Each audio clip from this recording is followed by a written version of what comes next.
तो उस वक्त ये रामपुर कारखाना नई सीट बनी थी और 4 विधानसभाओं से कट करके ये सीट एक बनी थी, जो कि पिछड़ा था इलाका हर उन विधानसभा का जिससे वो ये कटा था, जिसमें पक्के पुल बनवाए, छोटी गंडक नदी पर तकरीबन 5 पक्के पुल बनवाए, 2 हॉस्पिटल बनवाए। लेकिन आज भी हमारा एक हॉस्पिटल बंद पड़ा है, इस सरकार ने चालू नहीं किया। ये विकास करना है, हमें हॉस्पिटल चलाना है, हमें स्कूल अच्छे चलाने हैं। कई गाँव में तार जर्जर हो गए, जो हम लोग गाँव में घूम रहे, जो लोगों की शिकायतें आ रही हैं कि हमें ये सड़क चाहिए, हमें ये तार चाहिए, कि जनता का जो विश्वास है हमारे ऊपर, उस विश्वास पर हम खरा उतरना चाहते हैं और निश्चित रूप से ज़िले में इस क्षेत्र का एक नाम होगा। और 2017 में हम इलेक्शन थोड़े से वोटों से हार गए थे।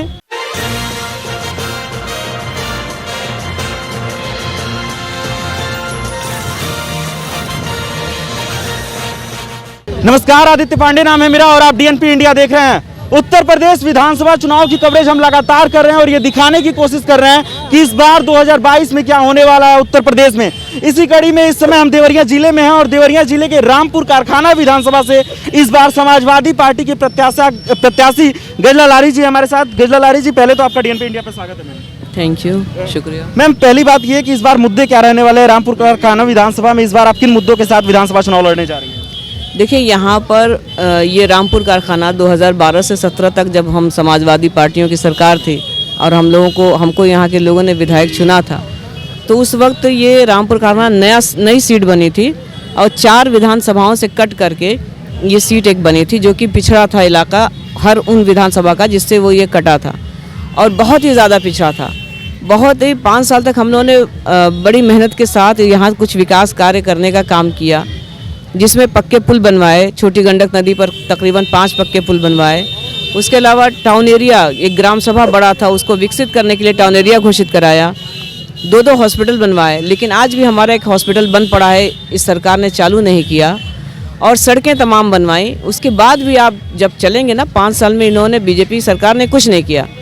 जब आप सड़कों पर चलेंगे तो शायद ही आपकी गाड़ी पार हो पाए सही सलामत। तो हमें ये विकास करना है, हमें हॉस्पिटल चलाना है, हमें स्कूल अच्छे चलाने हैं, हमें हॉस्पिटल बनाना है जिसमें कि लोगों को चिकित्सा सुविधा मुफ्त मिल सके, दवाइयाँ मुफ्त मिल सकें। हमें ये काम करना है, यहाँ इस क्षेत्र के लिए बिजली सही मिल सके। तार लोगों के घरों के ऊपर गए हैं, कई गांव में तार जर्जर हो गए, जो हम लोग गांव में घूम रहे, जो लोगों की शिकायतें आ रही हैं कि हमें ये सड़क चाहिए, हमें ये तार चाहिए।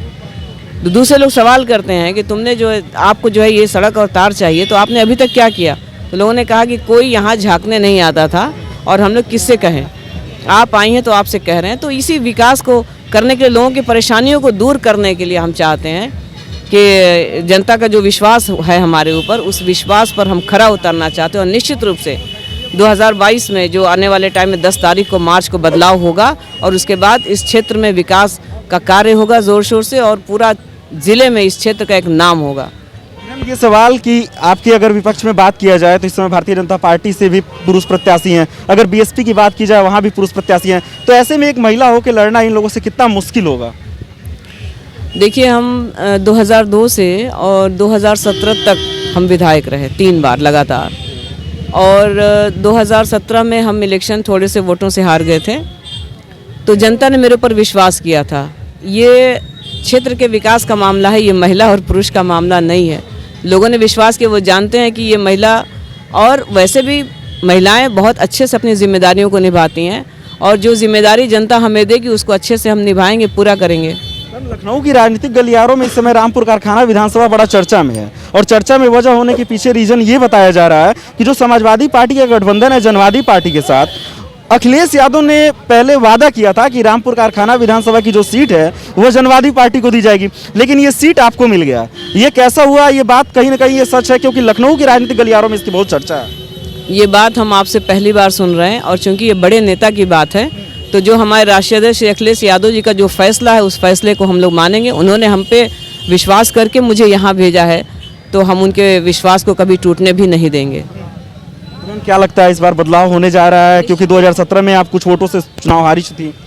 निश्चित रूप से बदलाव होगा। जनता जान चुकी है कि विकास करने वाला कौन है और उस विकास की चाबी यहाँ के लोग ही हमको देंगे और उसकी चाबी से ही हम लोग यहाँ का विकास कर पाएंगे। अगर ऐसी बात करें कि चूंकि जो बाकी विपक्ष दल हैं, तो उन विपक्ष दलों में आप अपने मुकाबले किसको मानती हैं जो आपसे लड़ाई करेगा? हमारे यहाँ कोई ऐसा नहीं है जिससे कि हम कह सके कि हाँ वो कुछ काम करेंगे या करके दिखाएं। अभी तक तो किसी ने कोई काम करके दिखाया नहीं।